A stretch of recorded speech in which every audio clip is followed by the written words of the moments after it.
एक बार एक हॉस्पिटल में एक स्टडी की गई 100 से भी ज़्यादा ऐसे लोगों पर जो मरने के बहुत ही करीब थे, जो लगभग मरने ही वाले थे, यानी कि वो लोग अपनी ज़िंदगी के सबसे आखिरी समय से गुजर रहे थे।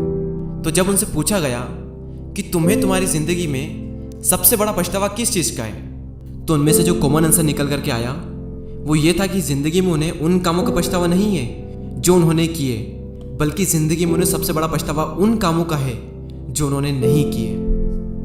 कई बार अपने अंदर की डर की वजह से, तो कई बार लोग क्या कहेंगे इस डर की वजह से रिस्क लिया ही नहीं। उनका कहना है कि अगर रिस्क लेकर हम फेल हो जाते तो इतना पछतावा नहीं होता जितना पछतावा रिस्क ना लेने का होता है। ये था उनमें से ज़्यादातर का जवाब। इस वीडियो को आगे बढ़ाने से पहले मैं आपके साथ एक कहानी शेयर करता हूँ, सुनना ज़रूर, बहुत ही अच्छी कहानी है। एक बार एक बहुत बड़े नेता की मौत हो जाती है। उसकी जो पत्नी होती है वो 2 साल पहले ही गुजर चुकी होती है। उसकी पत्नी को स्वर्ग की प्राप्ति होती है और उस नेता को भी स्वर्ग ही मिलता है, क्योंकि उसके जो कर्म थे वो बहुत अच्छे थे। उसकी पत्नी उसका स्वागत करने के लिए स्वर्ग में तैयार ही थी।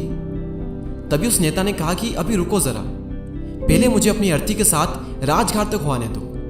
तभी पत्नी ने कहा कि अब क्या ही बचा है, आप इस दुनिया से मुक्त हो चुके हो। उसने कहा कि वो तो ठीक है, लेकिन मुझे ये तो देखने दो कि कितने लोग मुझे विदा करने आए हैं। तो जब अर्थी निकलनी शुरू हुई तो वो दोनों वहां पहुंचे और उन्होंने देखा कि बहुत भीड़ थी।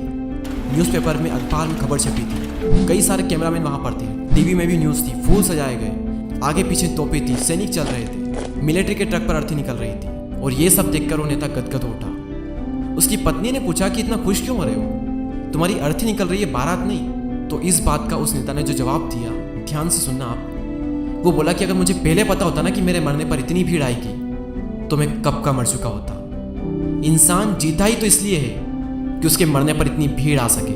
आप भी किसी दिन चले जाओगे इस दुनिया से, लेकिन सवाल यह है कि आपके मरने पर कितने लोग आएंगे और मरने के बाद भी कितने लोग आपको याद करेंगे और कितने दिनों तक याद करेंगे, कितने सालों तक आप इस दुनिया में याद किए जाओगे।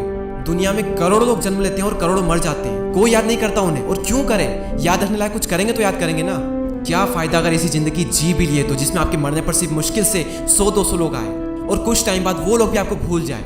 क्यों? क्योंकि आपने किसी की लाइफ में वैल्यूएट नहीं करी, ना लोगों का भला करा। अरे लोगों को छोड़ा, आपने खुद का ही भला नहीं करा। आप दूसरों के लिए तो तब करोगे ना जब पहले आप खुद के लिए करोगे। सोचो, आपकी जिंदगी का आखिरी वक्त चल रहा है और आप याद कर रहे हो कि आपने जिंदगी में क्या क्या किया। कई सारी चीजें ऐसी होगी जो आप करना चाहते थे जिंदगी भर से, लेकिन मरते दम तक नहीं कर पाए। पूरी जिंदगी फालतू काम किए।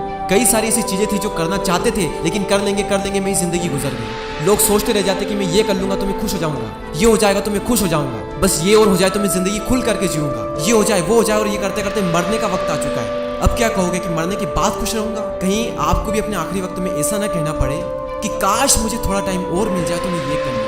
अभी है ना टाइम, तो करो ना जो करना चाहते हो, खुल कर जियो, हर पल में जियो, दिल खोल कर करो जो करने का मन करता है। दुख किसकी जिंदगी में नहीं है। कुछ लोग होते हैं जो कि जिंदगी भर उन्हीं दुखों का रोना रोते रहते हैं, और कुछ लोग ऐसे होते हैं जो उन्हीं दुखों को अपनी ताकत बनाकर अपनी जिंदगी में वो मुकाम हासिल करते हैं जो आपके लिए मरते दम तक एक सपना रह जाता है। तो खुली आंखों से सो मत, जिंदा रहकर भी एक जिंदा लाश मत बनो। जागो, और जिंदा हो तो एक जिंदा इंसान बनकर रहो, और कुछ ऐसा करो कि आपके मरने पर कम से कम 1000 लोग तो आए और मरने के बाद भी लोग आपको याद करें। आपकी आने वाली जिंदगी के लिए बेस्ट ऑफ लक।